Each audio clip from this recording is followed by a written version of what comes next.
Salam, selamat malam para pemirsa dimanapun berada. Selamat berjumpa kembali di dalam renungan firman Tuhan pada hari ini.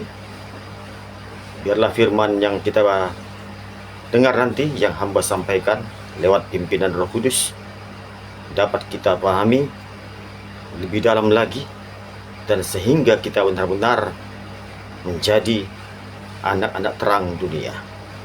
Sebelum kita mendengarkan firman Tuhan ini, para pemirsa yang dikasihi, mari kita berdoa.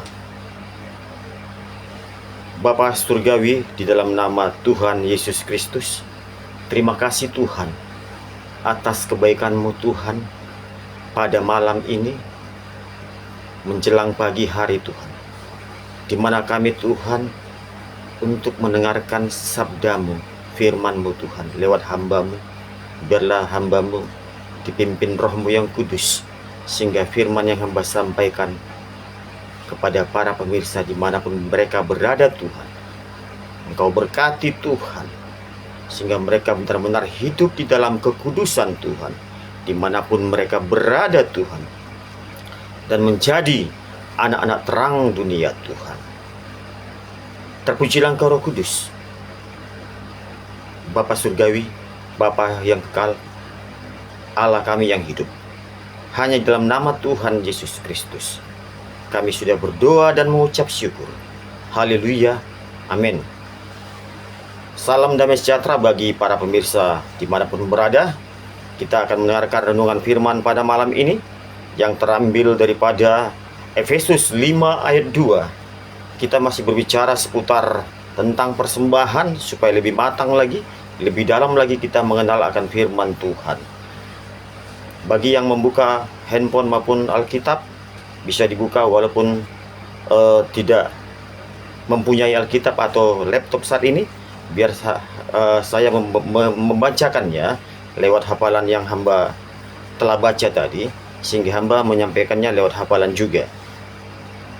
Mari kita buka Alkitab kita, firman Tuhan, Efesus 5 ayat 2.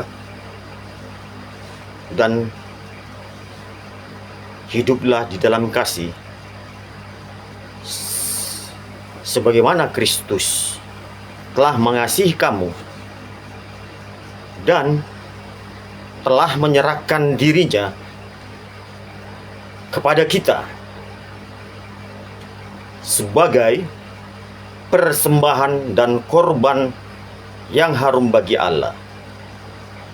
Saya ulangi sekali lagi. Dan hiduplah di dalam kasih, sebagaimana Kristus telah mengasihi kamu dan telah menyerahkan dirinya kepada kita sebagai persembahan dan korban yang harum bagi Allah. Saudara yang terkasih, dimanapun kita berada saat ini, renungan firman yang terambil dari Efesus 5 ayat 2 ini berbicara tentang kehidupan orang-orang kudus, berbicara tentang orang-orang yang sudah percaya kepada Yesus. Di sini ada perintah hukum kasih, sehingga di poin pertama tadi dapat kita dengar, hiduplah di dalam kasih. Ini merujuk atau mengarahkan kepada orang yang sudah percaya, bahwasannya kita orang-orang yang sudah percaya kepada Yesus harus mengaplikasikan kehidupan kasih tadi. Karena kehidupan di dalam kasih itu adalah perintah daripada Yesus. Karena ada tertulis dalam Matius 22 ayat 37-39, kasihlah Tuhan Allahmu dengan segenap hatimu, dengan segenap jiwamu, dengan segenap akal budimu. Itulah hukum yang pertama dan terutama di dalam hukum kasih. Yang kedua, yang sama dengan hal itu adalah kasihlah sesama manusia seperti dirimu sendiri. Jadi ada dua hukum kasih yang diutamakan, yang harus kita lakukan, aplikasikan dalam kehidupan sehari-hari. Kasih kepada Allah berpusat kepada Yesus, sehingga sentral kita adalah Yesus. Kasih kepada sama manusia, horizontal kepada manusia, keadilan sama manusia, tidak membeda-bedakan manusia, sehingga kita hidup di dalam kasih. Siapapun itu orangnya, kita harus mengasihinya, jangan membenci, sehingga kita menampilkan teladan Kristus Yesus, menampilkan terang dunia, sehingga kita dapat disebut anak-anak terang di dunia ini. Sehingga pada saat kita masuk di dalam kehidupan dunia, kita tetap kuat dan mampu mengatasi kehidupan apapun itu. Karena kita tahu di zaman-zaman akhir orang banyak tergoncang, manusia banyak tergoncang, apalagi belum ada pegangan kekuatannya. Sehingga orang-orang yang masih butuh firman, orang-orang yang percaya pun yang masih butuh firman, dia butuh pegangan lagi, sehingga dia tidak diombang-ambingkan arus kehidupan dunia ini. Sehingga apa yang diharapkan Yesus terhadap kita, hidup dalam kasih, tetap terjalin harmonisasi antara manusia dan Allah. Sehingga orang-orang percaya tadi tidak hanya sekedar percaya saja, tidak hanya rutinitas masuk ke gereja, tetapi memang benar-benar sudah memahami pengenalan akan Kristus. Jadi poin yang pertama tadi, bahwasannya kita tahu bahwa kita yang hidup dalam kasih adalah anak-anak terang, dan kita harus aplikasikan di dalam kehidupan kita sehari-hari dimanapun kita berada. Yang kedua poin tadi di sana, Yesus juga telah mengasihi kita. Kasih Yesus sungguh besar, teramat besar, dan tidak dapat diukur atau dibatasi. Sehingga kasih Yesus sudah diberikan kepada kita dengan pengorbanan dirinya sebagai persembahan dan korban yang harum bagi Allah.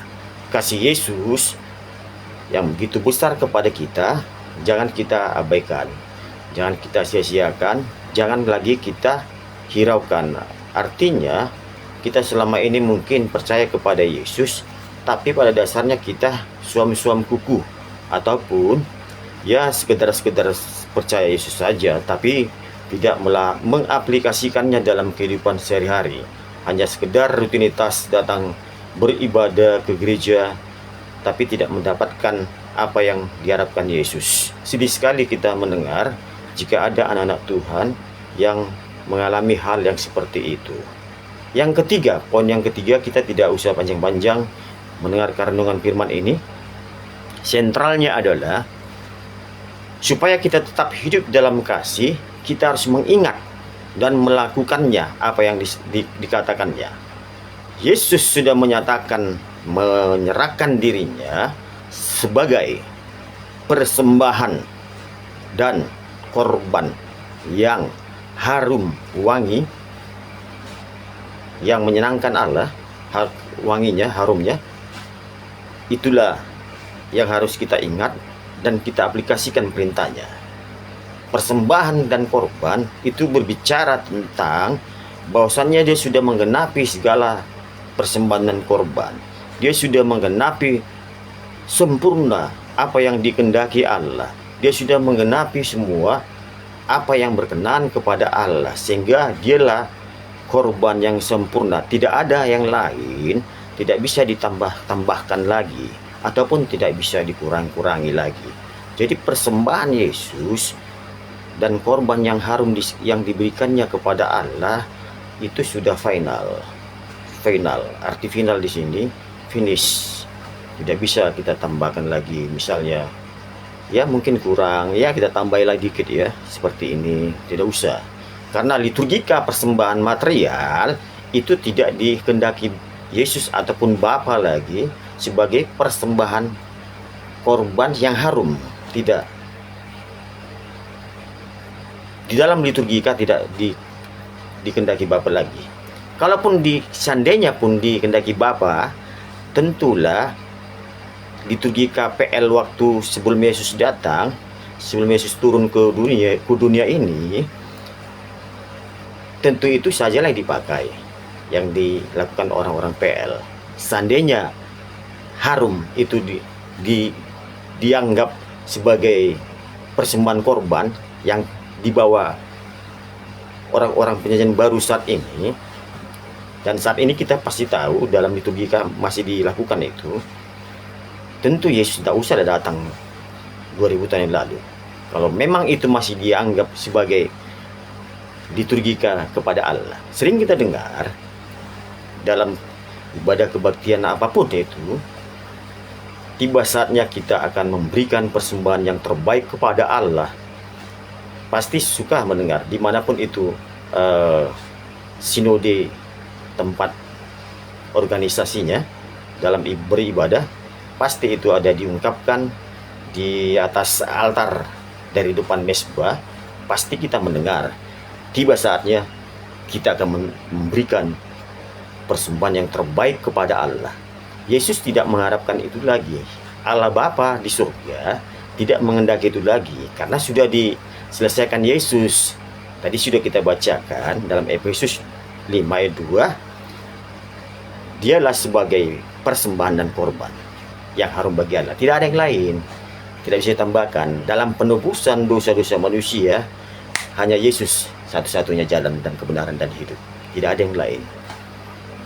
Apapun dibuat saat ini tidak ada yang lain, kecuali kita beriman kepada Yesus saat ini. Saudara yang terkasih, dimanapun kita berada saat ini, bagi pemirsa yang kebetulan mendengar firman ini, biarlah Roh Kudus yang membukakan hatimu agar dapat memahami tentang pengenalan akan Yesus sebagai persembahan dan korban yang hidup bagi Allah, sehingga kita benar-benar mengenal pribadi Yesus sejatinya, sesungguhnya, bahwa Yesus adalah Allah yang menjelma sebagai manusia. Tidak ada lagi yang dapat menyelesaikan urusan kita terhadap manusia dan Allah. Hanya Yesus yang sanggup menyelesaikannya. Hanya Yesuslah yang mampu menyelesaikan penebusan dosa tersebut. Tidak ada yang lain. Jadi kesimpulannya, dalam Efesus 5 ayat 2 ini, dalam renungan firman malam ini, para pemirsa yang terkasih dimanapun berada, kesimpulannya, persembahan material tidak berkenan kepada Allah, sebab sudah diselesaikan Yesus sebagai persembahan dan korban yang hidup.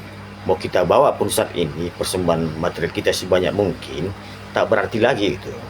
Gak berarti lagi itu. Gak ada. Tetapi dalam konteks pemberian kepada manusia, itulah korban-korban yang harum bagi Allah. Di dalam Ibrani 13 juga ada diungkapkan itu. Sebab setelah kita mengenal akan kebenaran Yesus Kristus, kita bukan jadi orang yang pelit. Bukan. Justru kita harus menolong manusia. Justru kita harus membantu yang lemah, yang susah. Jadi konteks daripada liturgika persembahan, dia tidak masuk lagi dalam konsep tata ibadah perjanjian baru. Tidak masuk dia dalam liturgika. Itu kalau kita masukkan dalam liturgika ibadah, kita sama saja memasukkan liturgika PL ke dalam liturgika perjanjian baru. Artinya cara beribadah perjanjian lama kita ikut sertakan lagi dalam kehidupan perjanjian baru. Nanti kita sama saja tidak percaya sama Yesus. Itu hanya retorika yang alasan klasik. Jadi kita harus sungguh-sungguh terima Yesus dan sungguh-sungguh beriman kepada Yesus, bahwa Yesus adalah satu-satunya jalan keselamatan untuk memperoleh hidup yang kekal. Terima kasih para pemirsa Facebook. Biarlah firman yang sudah disampaikan dapat dipahami dengan baik. Kiranya pada malam ini firman kita sampai di sini saja. Tuhan Yesus memberkati. Haleluya. Amin.